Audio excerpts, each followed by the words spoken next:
ప్రభునామనకు మహిమ కలుగును గాక. యోబు గ్రంథము 24వ అధ్యాయము 13వ వాక్యం మనం చదువుకుంటున్నాము. వెలుగు మీద తిరుగుబడు వారు కలరు, వీరు దాని మార్గములను గుర్తుపట్టరు. ఇక్కడ యోబు భక్తుడు మాట్లాడుతున్నటువంటి మాటలు మనం గమనిస్తున్నాం. యోబును ఓదార్చుటకు వచ్చినటువంటి స్నేహితులు కూడా యోబును అర్థం చేసుకోలేకపోయారు. యోబు యొక్క యథార్థతను గురించి దేవుడే సాక్ష్యం ఇచ్చాడు, కానీ భార్య కానీ తన స్నేహితులు కానీ ఎవరు కూడా అర్థం చేసుకోలేకపోయారు. అందుకని యోబు ఆ విధంగా మాట్లాడుతున్నట్టుగా మనం చూస్తున్నాం. వెలుగు మీద తిరగబడేది చీకటే కదా. అయితే వెలుగు వచ్చినప్పుడు చీకటి ఎంతమాత్రం ఉండదు, చీకటి పారిపోవాల్సిందేనని కూడా మనం చూస్తాం. ఎందుకంటే యేసుప్రభు ఈ లోకానికి వచ్చాడు. యేసుప్రభుని గురించి యోహాను సువార్త 1వ అధ్యాయము 4-5 వాక్యాల్లో మనం గమనించినప్పుడు, ఆయనలో జీవం ఉండెను, ఆ జీవం మనుషులకు వెలుగై ఉండెను, ఆ వెలుగు చీకట్లో ప్రకాశించుచున్నది కానీ చీకటి దాన్ని గ్రహించకుండా ఉండెను అని మనం చూస్తున్నాం. అంతమటికే కాదు, యోహాను సువార్త 1వ అధ్యాయంలోనే 9వ వాక్యంలో కూడా నిజమైన వెలుగుండెను, అది లోకంలోనికి వచ్చెను, ప్రతి మనిషిని వెలిగించుచున్నది, ఆయన లోకములో ఉండెను, లోకం ఆయన మూలముగా కలిగెను, కానీ లోకం ఆయనని తెలుసుకొనలేదు. అందును బట్టి యేసు ప్రభు చెప్పాను.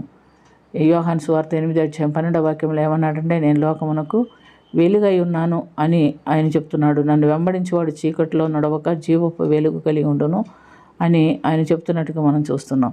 అంత మటుకే కాదు, ఆయన ఏమంటాడంటే యోహాను సువార్త 12వ అధ్యాయము 35-36 వాక్యంలో కూడా, వెలుగు మీ మధ్య ఉండును, చీకటి మిమ్మల్ని కమ్ముకొనక మునిపే మీకు వెలుగు ఉండగానే నడువుడి, చీకట్లో నడుచువాడు తాను ఎక్కడికి పోవచ్చున్నాడో ఎరుగడు, మీరు వెలుగు సంబంధులగునట్టు మీకు వెలుగు ఉండగానే వెలుగునందు విశ్వాసం ఉంచుడని వారితో చెప్పాను.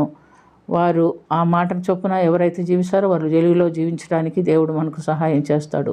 ఇర్మియా భక్తుని ద్వారా కూడా దేవుడు ఇర్మియా గ్రంథము 13వ అధ్యాయము 15-16 వాక్యాల్లో ఏమని చెప్తున్నాడంటే, చెవియొగ్గి వినుడి, యెహోవా ఆజ్ఞ ఇచ్చుచున్నాడు, గర్వపడకుడి, ఆయన చీకటి కమ్మ చేయక మునుపే, మీ కాళ్ళు చీకటి కొండలకు తగులక మునిపే, వెలుగు కొరకు మీరు కనిపెట్టి ఉండగా ఆయన దానిని గాఢాంధకారము చేయక మునిపే, మీ దేవుడని యెహోవా మహిమ గలవాడని ఆయన్ని కొనియాడుడి.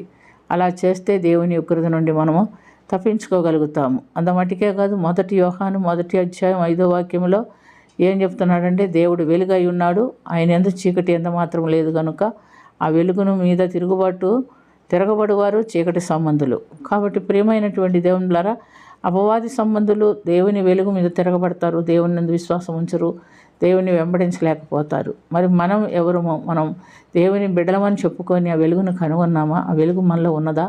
వెలుగనగా వాక్యము, వాక్యం అనగా జీవము, జీవమనగా యేసు ప్రభువు. ఆది అందున్న వాక్యము జీవమై ఉండెను, ఆ జీవం వెలుగై ఉండెను, ఆ జీవం యేసు ప్రభు కలిగి ఉండినట్టుగా మనం చూస్తున్నాం. ఆ జీవపు వెలుగులో మనం నడుచుకొనొచ్చు.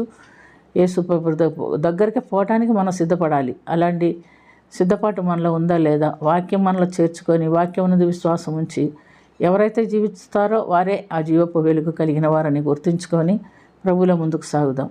ప్రార్థన చేసుకుందాం. ప్రేమ కలిగిన తండ్రి, కృప కలిగిన ప్రభువా, ఆది ఉన్న వాక్యాన్ని మా హృదయంలో చేర్చుకొని, వాక్యమైన దేవుడిని మాలో చేర్చుకొని విశ్వాసం ఉంచి వాక్యపు వెలుగులో జీవిస్తూ నిత్య జీవంలో ప్రవేశించు పర్యంతము ఏ చీకటి మా మీద పడకుండా మమ్మల్ని తప్పించమని, దీవించమని, కరుణించమని యేసుక్రీస్తు పుణ్యనామమున దివ్యకిలి వినయంతో అడిగి వేడుకొంచున్నాము తండ్రి. ఆమేన్.